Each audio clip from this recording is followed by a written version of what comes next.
Pali I tregon kishës së Korintit se shkaku themelor I grindjeve dhe përçarjeve mes tyre ishte krenaria.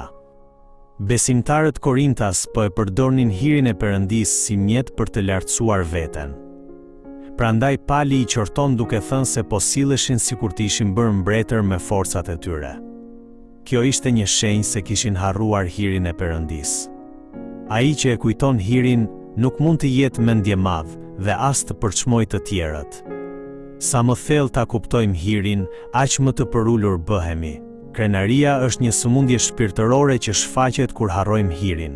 Për këtë arsye duhet jetojmë gjithmonë me falënderim. Kur kujtojmë çdo ditë hirin që Perëndia na ka dhënë dhe e falenderojmë atë, nuk bijem në kurthin e krenarisë, por ecim në përulësi.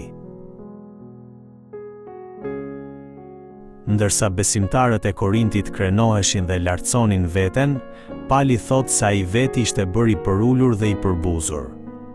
Ai tregon se trajtohej si një I dënuar me vdekje, përballej me përçmim, fyerje dhe konsiderohej si mbeturina e botës dhe si gjëja më e pavlerë.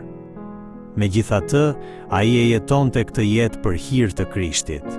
Prandaj, kur fyhej, ai bekonte, kur përndiqej duronte, dhe kur shpifej, përgjigjej me mirësi. Për Palin, gjëja më e rëndësishme nuk ishte mbrojtja e nderit apo e të drejtave të tij, por shfaqja e Krishtit në jetën e tij. Ky është shembulli I një dishepulli që ndjek kryqin. Ai që beson në Jezusin, I cili dha veten në kryq, nuk jeton sipas mënyrës së botës, por sipas mënyrës së Krishtit. Pali I nxit besimtarët e Korintit ta imitojnë atë.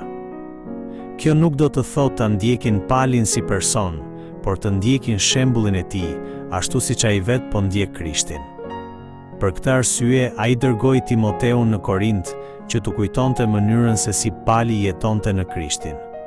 Mësimi I Palit nuk mbetej vetëm në fjalë apo në njohuri, por dëshmohej përmes jetës së tij. Ai shpall se mbretëria e Perëndisë nuk qëndron në fjalë, por në fuqi. Kjo fuqi nuk është forca apo pushteti që kërkon bota, por fuqia shpirtërore që shfaqet në një jetë që I ngjan Krishtit.